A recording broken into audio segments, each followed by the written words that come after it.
우리가 지금 7나팔 재앙 중에 마지막 7번째 나팔 재앙을 살펴보고 있는 중에 있습니다.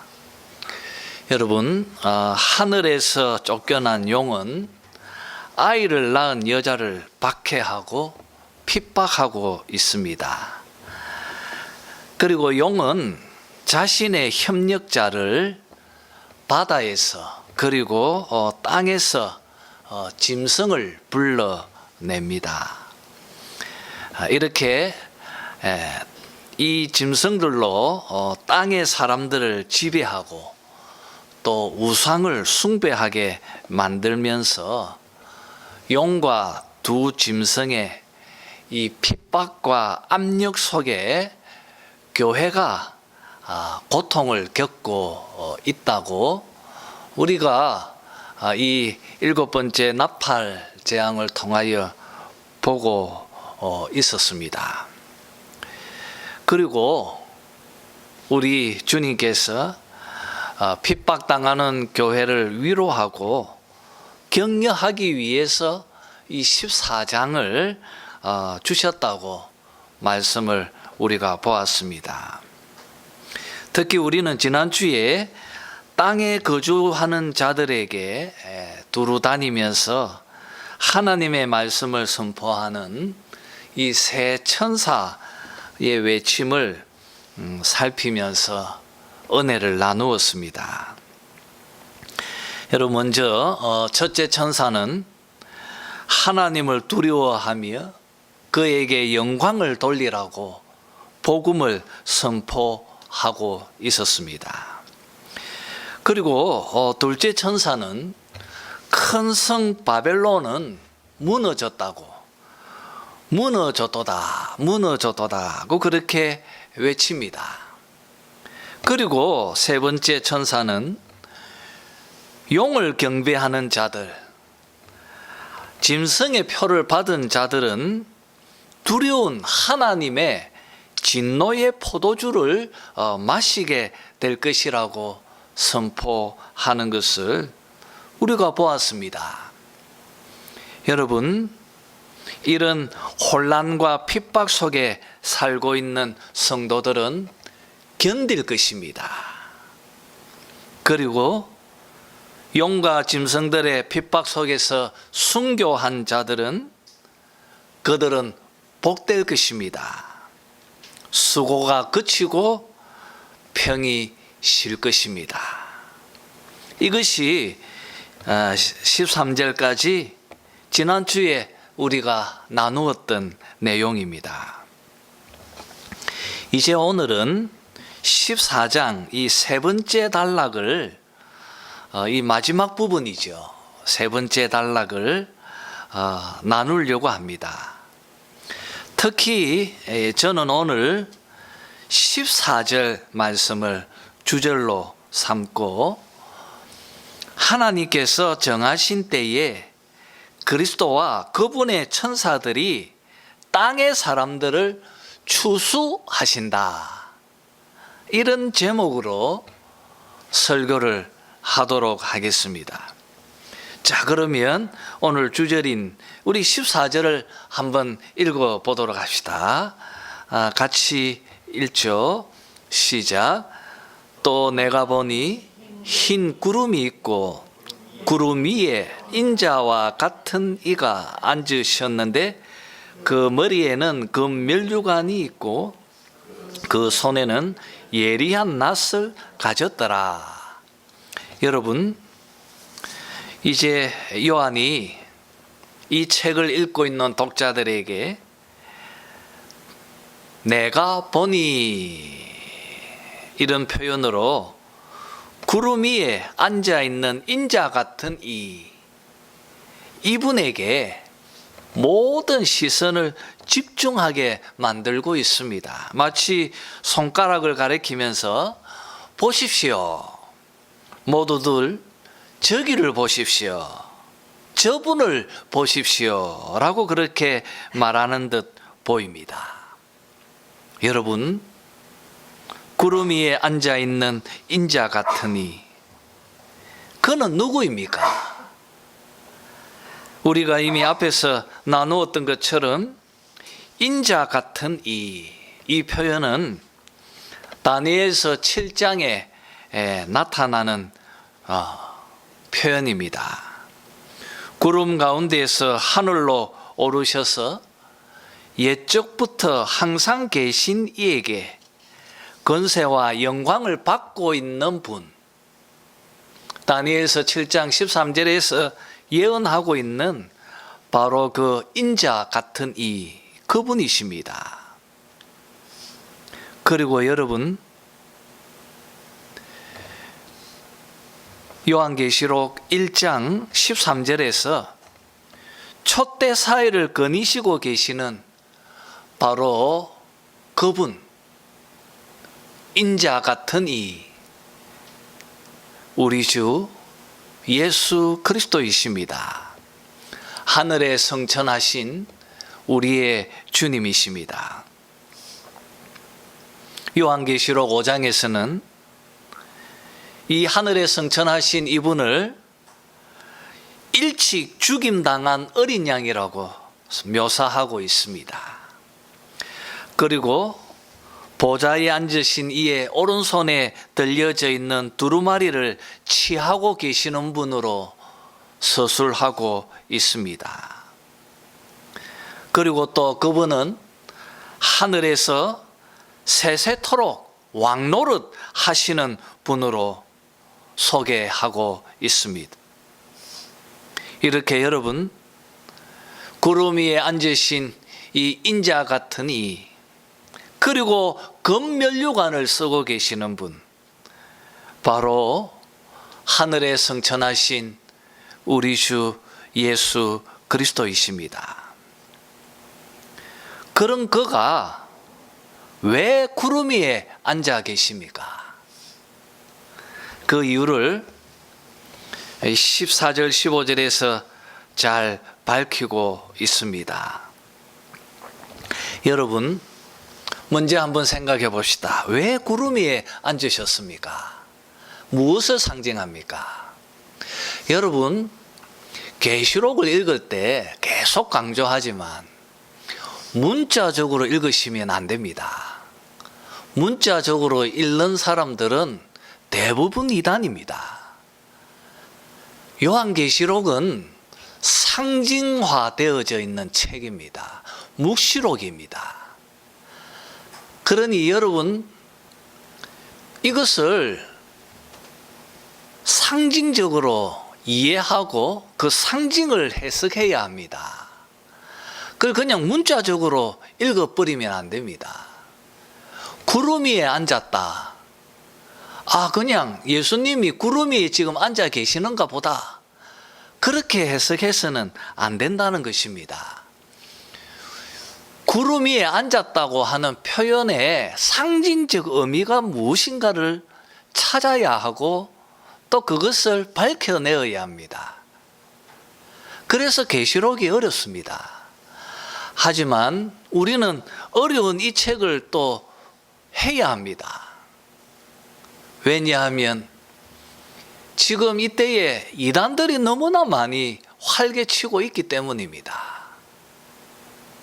대부분의 이단들은 다 이 요한계시록과 예수님의 비유 이야기에 다 기반되어져 있기 때문입니다. 여러분, 구름 위에 예수님이 앉으셨다는 말의 상징적 의미가 무엇입니까?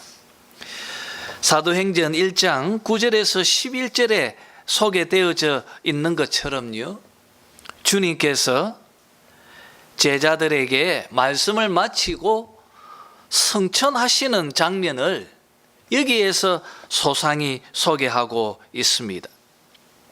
주님께서 성천하실 때 구름이 그를 가리어서 보이지 않게 되었습니다. 그때 흰옷 입은 두 사람, 천사들이죠. 천사들이 제자들 곁에 서서 이렇게 말합니다. 갈릴리 사람들아, 어찌하여 서서 하늘을 쳐다보느냐? 너희 가운데서 하늘로 올려지신 이 예수는 하늘로 가심을 본 그대로 오시리라. 그렇게 말씀하셨습니다. 여러분, 구름이 그를 에워싸고 그리고 하늘로 승천하셨습니다. 그 모습을 지켜보는 제자들에게 천사들이 이렇게 말합니다. 너희들이 본 그대로 오시리라고 말씀하셨습니다. 이 말씀을 우리가 생각해 보면 지금 예수님께서 구름 위에 앉으셨다. 이 말은 지금 무엇을 말하고자 하는 것입니까? 주님께서 다시 이 땅으로 오시기 위해서 구름 위에 지금 앉아 계신다는 것을 의미하는 것입니다. 주님께서 지금 구름 타고 다시 오시려고 준비하고 계신다는 것을 알게 되어집니다. 자, 그리고 여러분, 구름 위에 앉으신 인자 같은 이가 손에는 무엇이 들려 있습니까? 손에는 예리한 낫을 가졌더라고 그렇게 말하고 있습니다.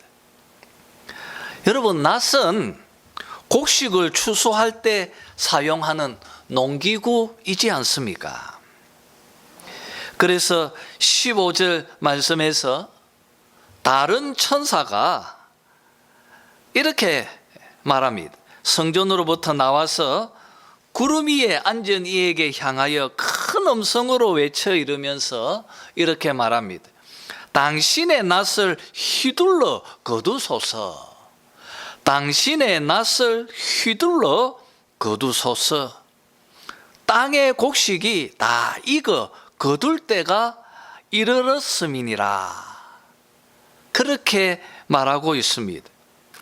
그리고서 16절에서 구름 위에 앉으신 이가 낫을 땅에 휘두릅니다.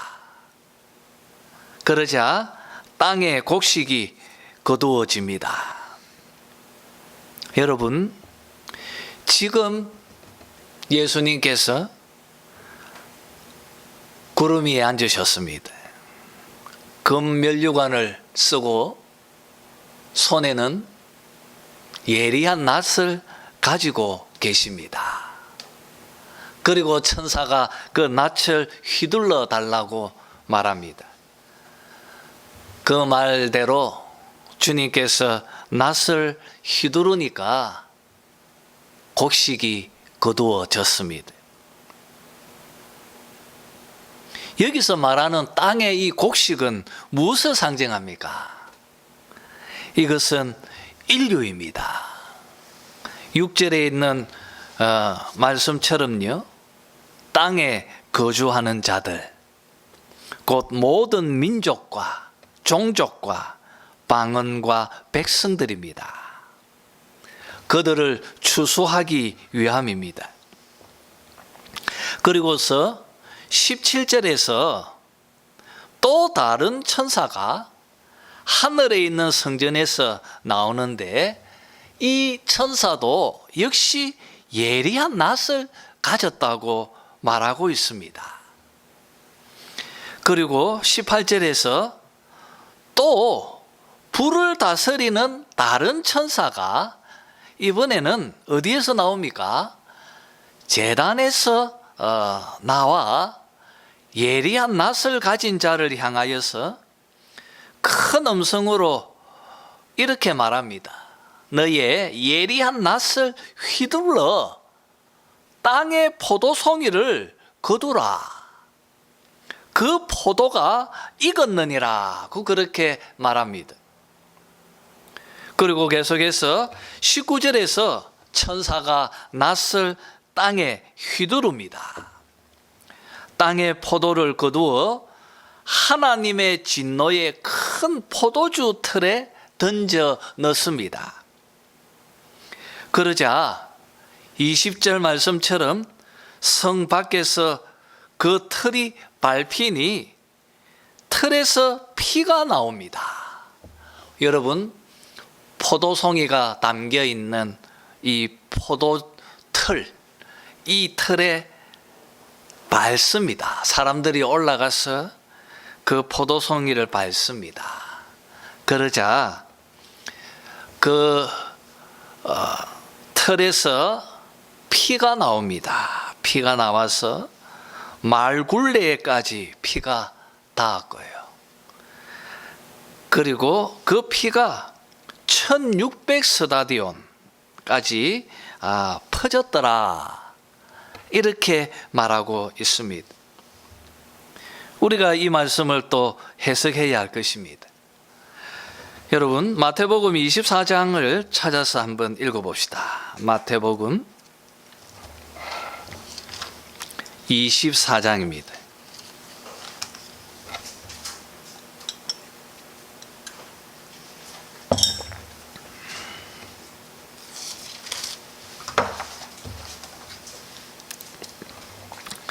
(24장) 29절에서 31절 말씀까지입니다. 마태복음 24장 29절에서 31절 말씀까지. 자, 교동하면서 읽죠. 제가 29절을 읽겠습니다. 그날 환난 후에 즉시 해가 어두워지며 달이 빛을 내지 아니하며 별들이 하늘에서 떨어지며 하늘의 권능들이 흔들리리라.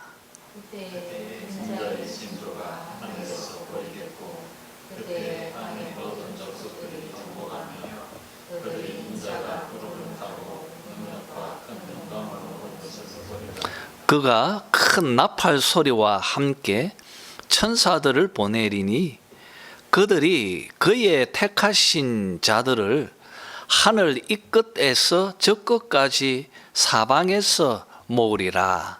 아멘. 자, 여러분, 오늘 이 말씀이 우리가 보고 있는 요한계시록 본문의 밑그림이라고 그렇게 보시면 되겠습니다. 인자가 구름을 타고 있습니다. 오늘 말씀처럼 인자가 구름을 타고 능력과 큰 영광으로 오는 것을 보리라. 지금 인자가 구름을 타고 재림하시려고 하고 있습니다. 또 그가 큰 나팔 소리와 함께 천사들을 보내리니, 여러분, 예수님이 재림하실 때 그때 예수님만 오시는 것이 아니라 누구와 함께 옵니까? 천사들도 같이 옵니다. 그래서 여러분, 이 천군 천사들이 예수님과 함께 이 땅으로 옵니다. 와서 이제 추수를 하게 될 것입니다. 그렇죠. 오늘 말씀은 그것을 소개하고 있습니다. 여러분, 오늘 우리가 읽은 이 요한계시록은 먼저 인자 같은 이 구름 위에 앉으신 예수님께서 낯을 휘두르고요. 그리고 또 누가 낯을 휘룹니까? 천사도 휘두르고 있습니다. 왜 그렇습니까? 마태복음에 있는 말씀처럼 천사도 같이 이 추수의 일을 함께 하실 것이기 때문입니다. 그래서 천사가 낯을 휘두르는 것도 같이 지금 본문에 소개가 되어져 있는 것입니다. 그리고 여러분, 예수님은 곡식을 거두어 드리고요. 그리고 또 이 천사는 포도를 지금 거두어 드립니다. 왜 포도가 등장할까요, 여러분? 무엇을 지금 상징적으로 강화하려고 하는가? 자, 여러분, 2000년 전에 이 서신을 기록한 이 요한 시대에 포도주를 만드는 모습을 한번 상상해 보시기를 바랍니다. 포도주를 만들 때 어떻게 만듭니까? 먼저 큰 포도주를 만들기 위한 포도 틀을 만들어 놓습니다. 큰 통에 포도송이를 담습니다. 그리고 그 위에서 사람들이 막 발로 짓이깁니다. 그렇게 물처럼 포도를 짓이겨 놓으면 아마 그 포도통에서 열려 있는 구멍으로 그렇게 이 포도즙이 흘러 나갈 것입니다. 그렇게 포도즙이 흘러 나가서 통에 담아서 삭히는 것이 포도주가 되지 않겠습니까?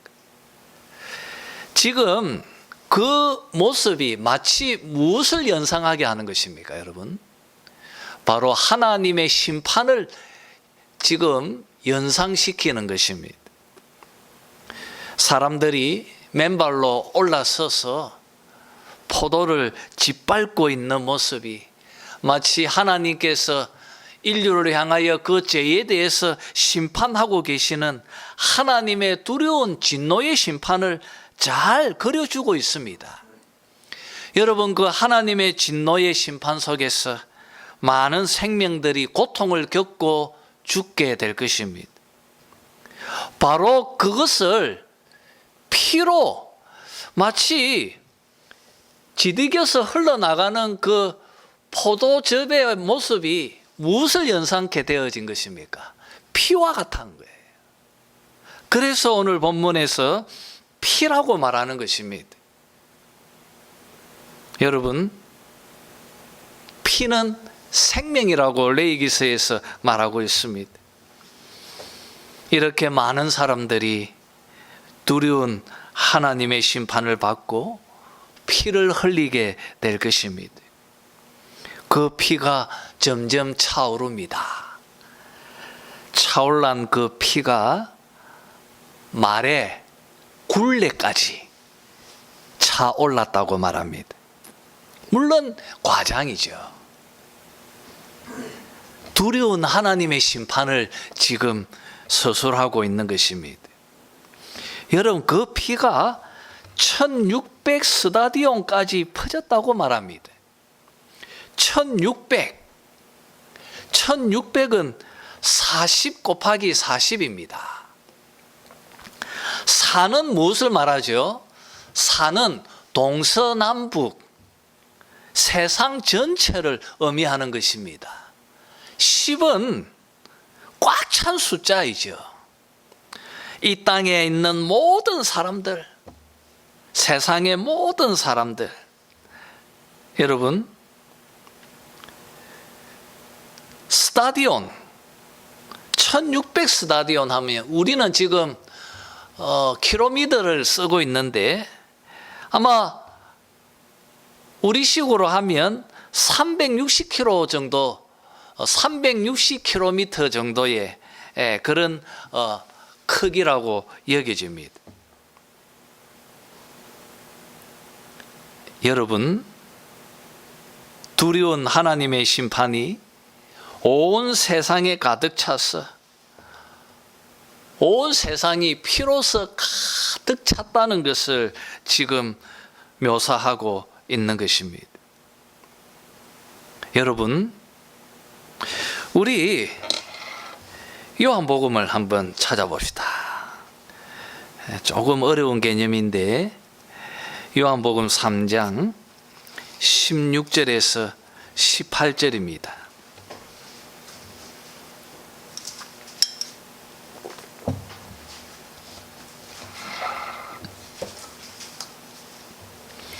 요한복음 3장 16절에서 18절 말씀까지 우리 다 같이 한번 읽어보죠. 시작. 하나님이 세상을 이처럼 사랑하사 독생자를 주셨으니 이는 그를 믿는 자마다 멸망하지 않고 영생을 얻게 하려 하심이라.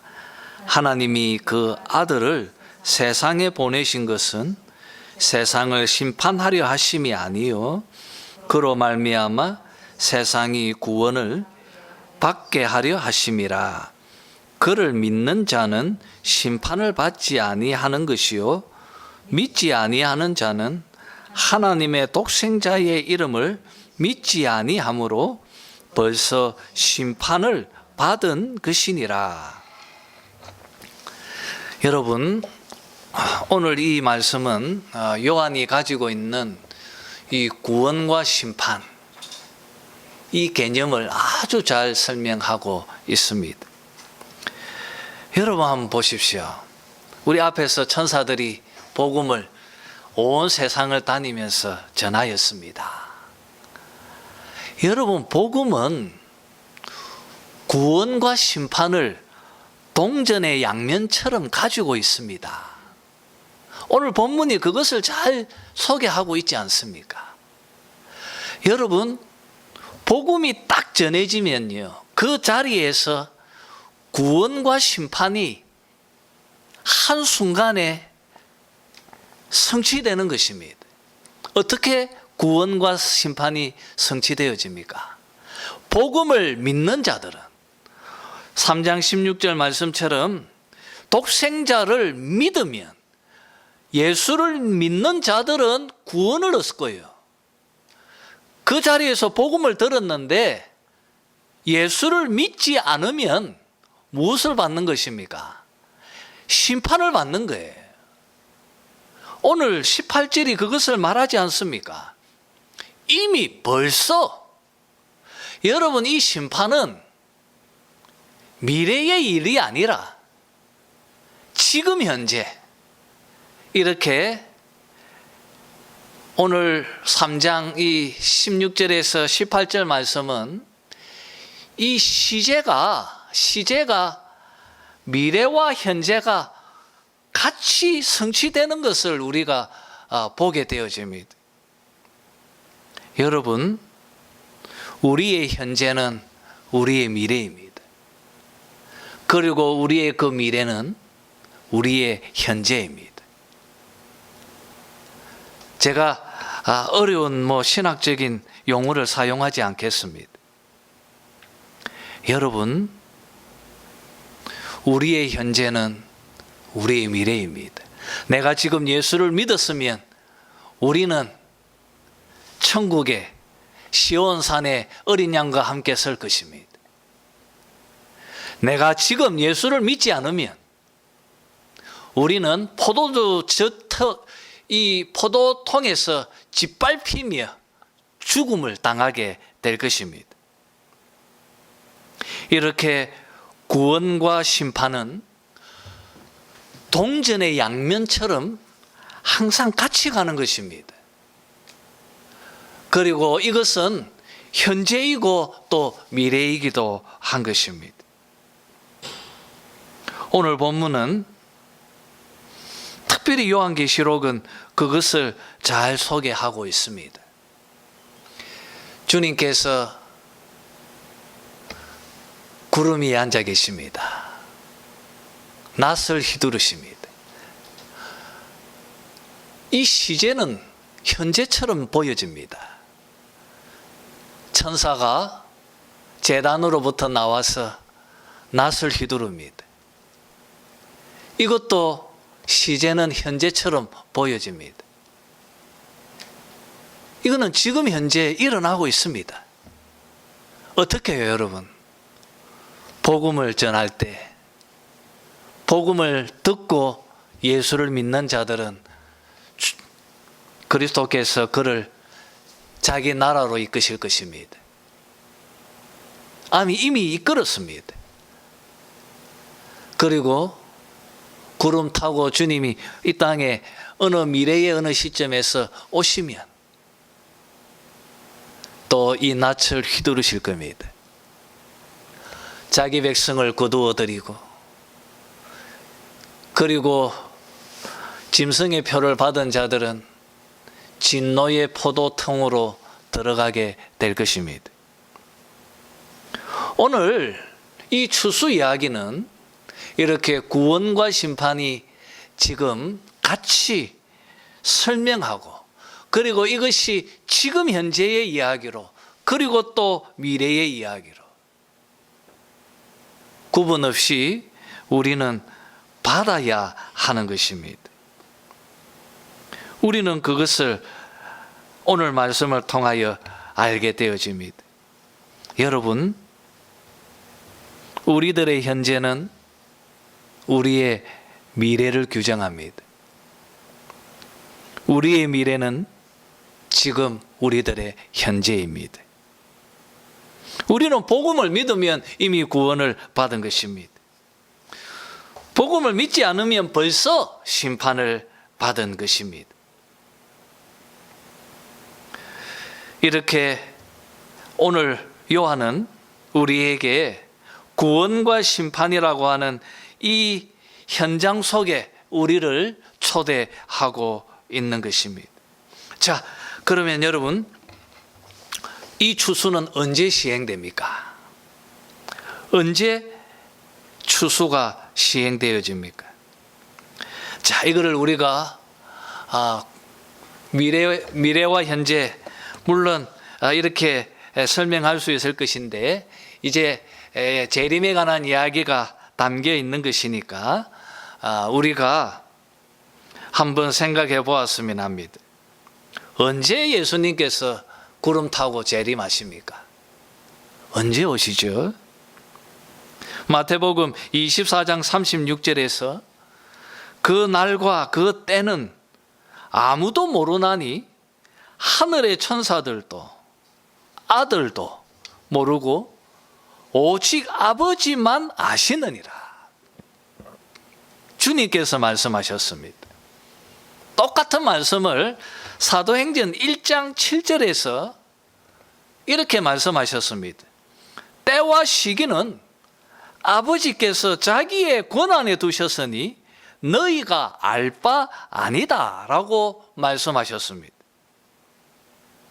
여러분, 주님의 말씀처럼 추수의 시기, 다르게 말하면 주님의 재림 때는 오직 하나님만 아신다는 것입니다. 하나님만 아십니다.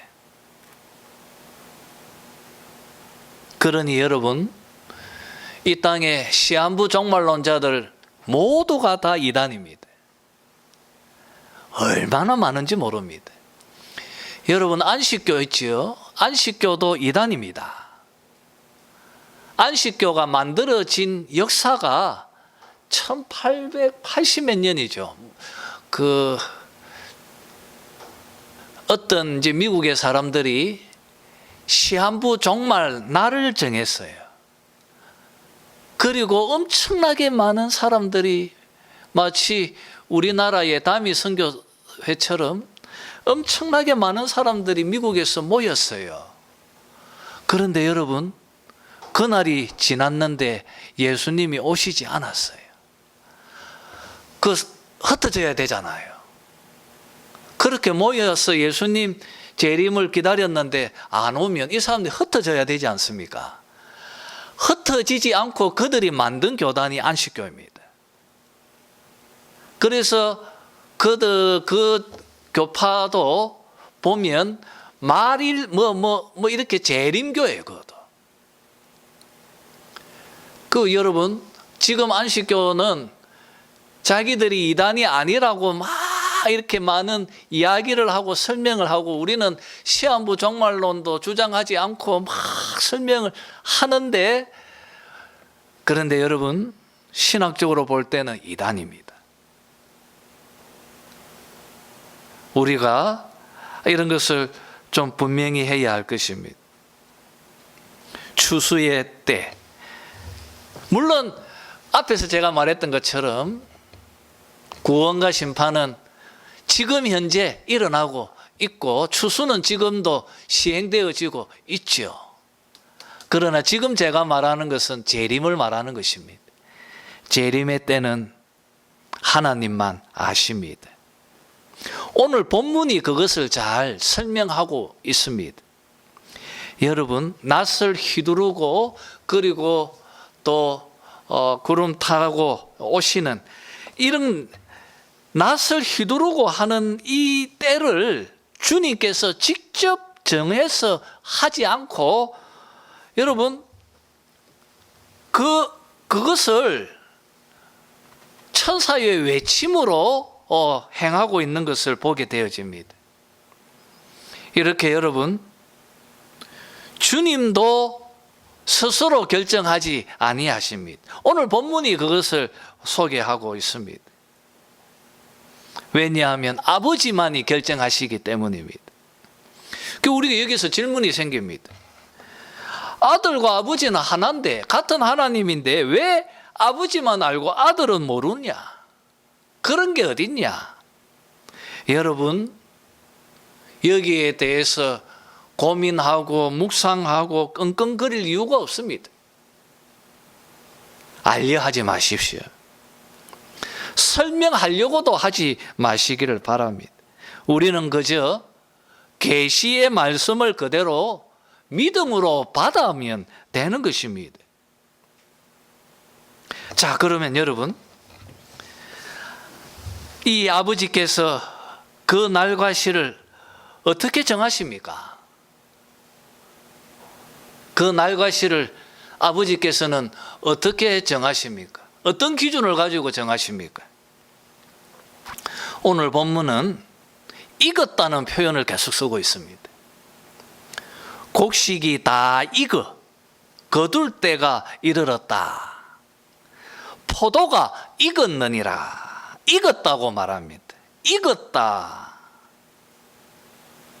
여러분, 아버지께서는 익었다는 표현으로 그 때와 그 시를 결정하고 계십니다. 익었다. 뭐가 익은 걸까요, 여러분? 무엇이 익은 거죠? 우리는 창세기 속에서 여기에 대해서 답을 찾게 됩니다. 창세기 6장 11절에 보면 노아 때였습니다. 그때에 온 땅이 하나님 앞에 부패하여 포악함이 땅에 가득하였다고 말하고 있습니다. 여러분, 노아 시대 때 하나님께서 왜 인류를 물로서 심판하셨습니까? 무엇 때문이죠? 그 이유가 바로 죄악이 이 땅에 가득 찼기 때문입니다. 죄가 이 땅에 가득 찼기 때문입니다. 그래서 하나님께서 물로 심판하셨습니다. 창세기 15장 6절을 보면 여러분, 이 말씀은 하나님께서 아브라함과 언약을 맺으실 때 주신 말씀입니다. 아브라함 자손들이 이방에서 계기되어 400년 동안 괴롭힘을 당하다가 너의 자손들이 4대 만에 이 땅으로 돌아올 것이라고 말합니다. 이 땅으로 돌아올 것이라고 말하면서 이는 아모리 족속의 죄악이 아직 차지 아니함이니라고 말하고 있습니다.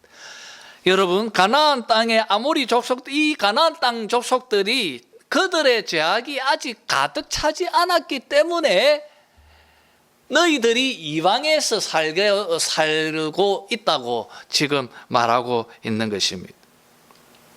이처럼 여러분, 곡식이 익었다. 이것은 아직 죄가 이 땅에 가득 차지 않았기 때문에 재림이 아직 이루어지지 않고 있는 것입니다. 그러나 그때는 하나님께서 죄에 질리셨을 때, 정말 하나님이 보실 때 완전히 익었다고 생각하실 때에, 그때 하나님께서 결정하실 것입니다. 우리는 이렇게 보아야 하는 것입니다. 그리고 여러분, 또 오늘 본문에서 재림이 죄가 가득 차서 하나님이 판단하신 것처럼 또 하나 하나님의 이 재림을 촉발케 하는 것이 있다는 것을 또 우리는 여기서 힌트를 보게 되어집니다. 18절에 다른 천사가 제단으로부터 나옵니다. 여러분, 제단. 여러분, 제단하면 앞에 무엇이 연상케 됩니까? 우리 이미 보았지 않았습니까? 8장에서 소개하고 있는 지성소 앞 바로 이 휘장 앞에 있는 금향단, 무엇을 상징한다고 했습니까? 성도들의 기도였습니다. 여러분, 이 천사가 제단으로부터 나왔습니다.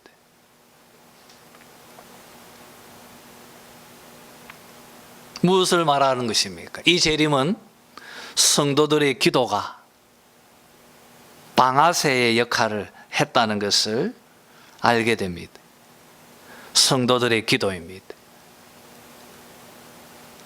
여러분, 성도들의 기도에 하나님이 응답하시며 때가 되었다 하실 때, 그때 천사가 향로를 가지고 제단에 불을 담아다가 땅에 쏟으면서 나팔이 불려졌던 것처럼, 그렇게 여러분, 이 땅에 고난당하고 핍박당하는 성도들의 기도, 그리고 죽은 이 제단 아래에 있는 순교자들의 기도, 이것이 주님의 재림을 결정케 하는 중요한 원인이 되는 것입니다.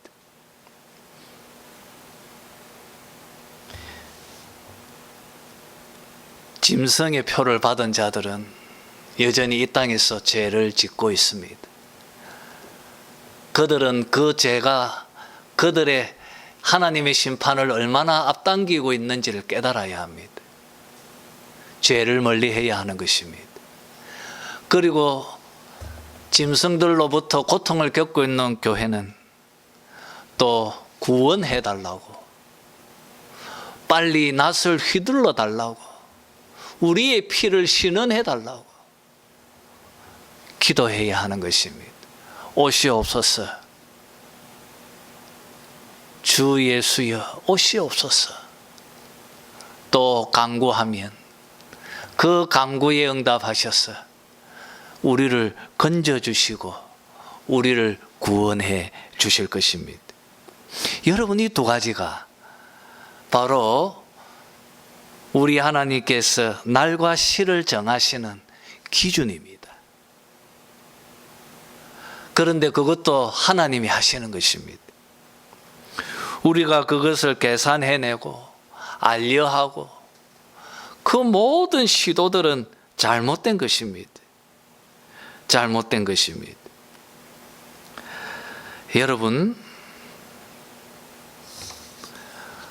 오늘 말씀을 가지고 우리가 이제 교훈을 얻어야 할 것입니다. 주님께서 구름 위에 앉으셨습니다. 곧 오실 것입니다. 우리는 언제인지 알지 못합니다. 그러나 오실 것입니다.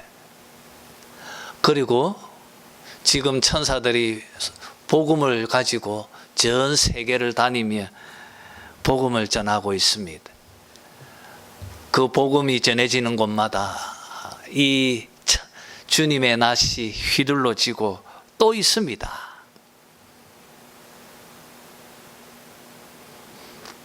용과 짐승에 경배하고 있는 짐승의 표를 받은 자들은 포도주 틀에 던져져서 밟혀 죽게 될 것입니다.